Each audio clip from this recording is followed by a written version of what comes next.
Here are 5 tips that'll get you hitting a great pinpoint stance serve, just like Nick Kyrgios. Now, this video is courtesy of Court Level Tennis on YouTube. Make sure you subscribe to their awesome channel. I've put their link in the description below. Now, Nick is known for having one of the best serves on tour, if not the best, and he uses a pinpoint stance. That simply means that his back foot comes forward and nestles up behind the front foot, and then he explodes up into the serve. Much like a backhand can be one-handed or two-handed, a serve can be platform or pinpoint. Think with Roger Federer, how his back foot stays where it is. That's a platform. Pinpoint stance is you bring the feet together, and it's almost like you're standing on the head of a pin, right? And that's kind of the idea, is you bring the back foot up and your feet are right next to each other. So please give it a try, and that's tip number 1. Give it a try. See, even if you've been using a platform your whole life, give it a chance and just experiment with it, because maybe this whole time you could have been using a pinpoint stance and feeling so much better. Tip number 2, Kyrgios' weight transfer. Notice he starts with all of his weight on his front foot. In fact, you can see his back foot is actually off the ground.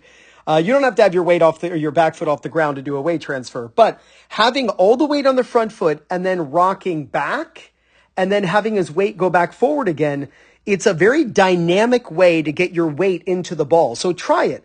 Have your weight go back when you do a pinpoint stance, and then really have your weight go forward again. Again, getting your weight going up and into the serve. You can see he's going forward after the serve. Having your weight going forward, not just up, is a great way to put more into your serve. Tip number 3, the timing of when you do this. So first, you want to bring the back foot up, or begin bringing your back foot up the moment the ball comes out of your hand. So he tosses the ball, and you'll see immediately he brings that back foot up. So it's very soon after he releases the ball. You may have known that I do toss timing, and this is how I help my students who I teach on Zoom, because I'm not in person seeing the height of their toss. I give them a way to measure their toss height. And toss timing is simply when the ball is at the top of the head, you put down a timer. So his toss timing is 0.68 seconds. I've already done this. So there it is, 0.68 seconds. Anything that is between 0.6 and 0.9 seconds is in the range of acceptability. But there's a different timing as well.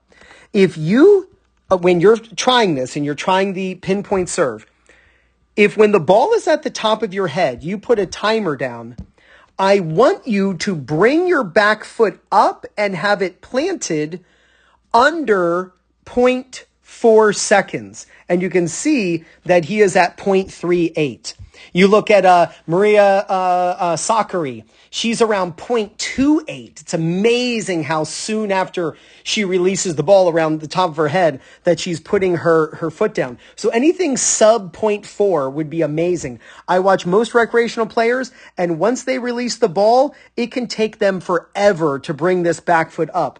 Partially due to the fact because they have very high tosses, but it's kind of chicken or egg. Are they taking forever to bring that foot up because the toss is high, or do they toss high because they're taking forever to bring the back foot up? I don't know. I wasn't there the first time they tried it, but I want you to work on a low toss, but I want you to work on the moment you release the ball, bringing that back foot up right away. That way you're not required to toss super high, and I think it just helps with the rhythm and the weight transfer going forward anyway.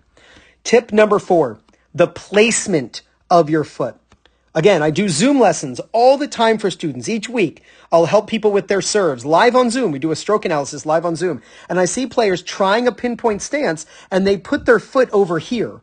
They bring their back foot over right up against the baseline, and it opens up their hips and opens up their chest. Opens up their chest too early. They can't hit a kick serve very well or a side spin serve. I want you, when you bring your back foot up, to nestle it right in behind.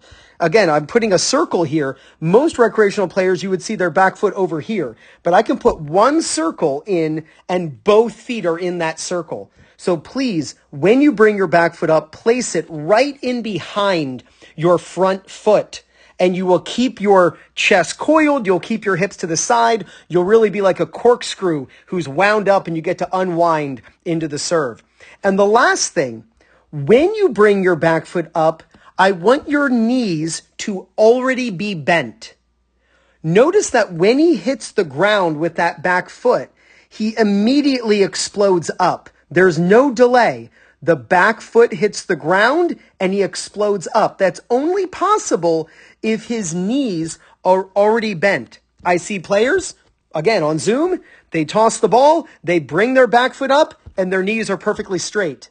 And then they have to bend. And again, it requires them to toss super high, and it really messes with their timing. So when you bring the back foot up, already have your knees bent. That way you can, right then and there, explode up into your serve.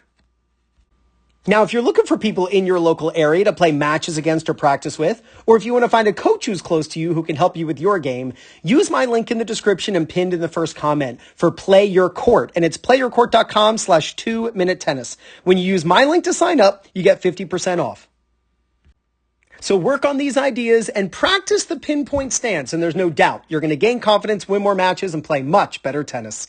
This is Ryan Reedy from 2minutetennis.net. You got this.